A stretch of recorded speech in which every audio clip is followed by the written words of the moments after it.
You smell like fear, but you look like defiance, he whispered into my ear, inches from my neck. If I flinched, they'd know I wasn't one of the men in a school where alphas ruled everything. Being different was a death sentence.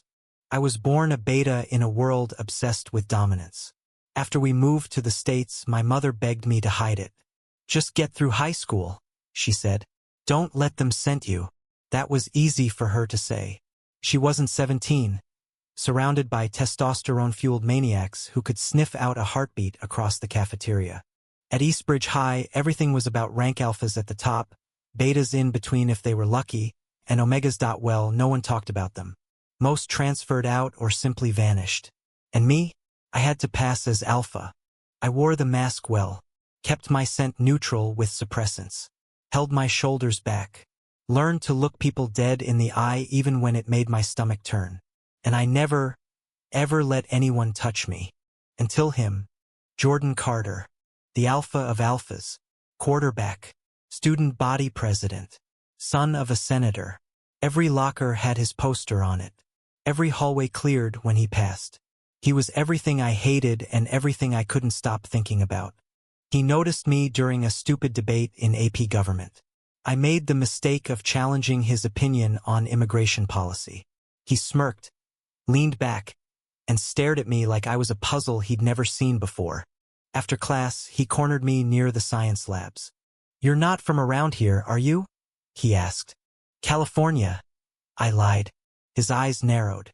You're hiding something. I forced a laugh. Aren't we all? That should have been the end of it. But the next day, he sat behind me in history. The day after, he shared his lunch with me. A week later, I found a note inside my locker. You talk too much. I like it. I told myself I didn't like him, that he was dangerous, that getting close would mean exposing everything. But the truth was, I'd never felt safer than when he was around, or more terrified, because if Jordan found out I was a beta, I'd lose everything. One night, after football practice, I heard footsteps behind me behind the gym. Why do you lie about what you are? Jordan's voice cut through the silence. My heart stopped. What are you talking about? He stepped closer, his eyes glowing faintly in the dark. You're not alpha. I've known for weeks. I backed away. Then why haven't you said anything? He smiled, not cruel but sad. Because for once, I didn't want to be the guy who breaks someone. I wanted to be the guy who catches them. That was the first time he touched me.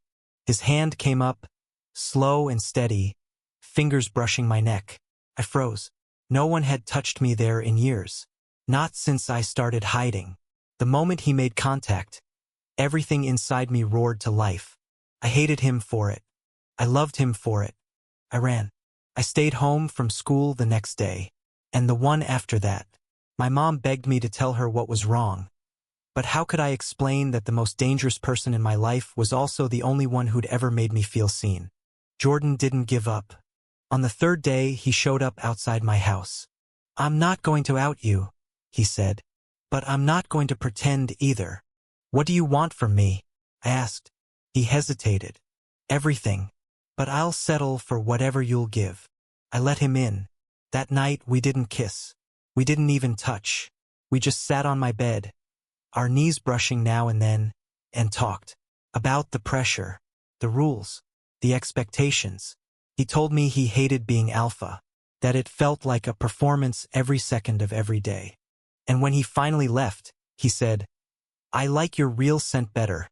From that point on, we became something fragile, something real. Hidden glances in hallways, quiet walks after school, secret notes in textbooks.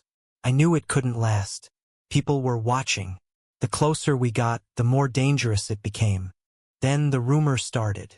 Someone claimed they'd seen Jordan leaving my house.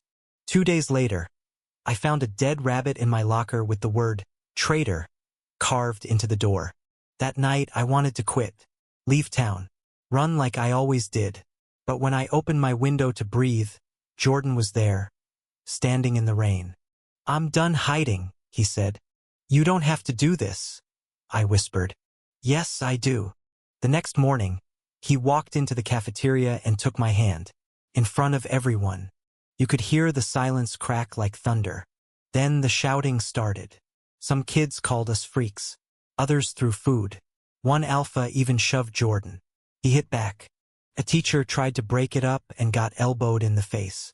That's when the police were called. They dragged us into the principal's office, bleeding and bruised. "You want to explain this?" the principal asked, holding up a photo of us on the football field, Jordan kissing my cheek. Jordan didn't blink. "That's my boyfriend."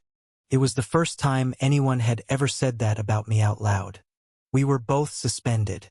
My mom cried when she found out, but not for the reason I thought. "I just wanted you safe," she said. "I didn't want you to be alone." For the first time in a long while, I didn't feel alone at all. The weeks that followed were chaos. Protests, petitions, anonymous threats. But there was also something else: support. Quiet at first. A beta girl left flowers on my desk. An omega boy messaged me late at night just to say thank you. We became a ripple, a crack in the wall, and then slowly a wave. By graduation, the school had changed. A little.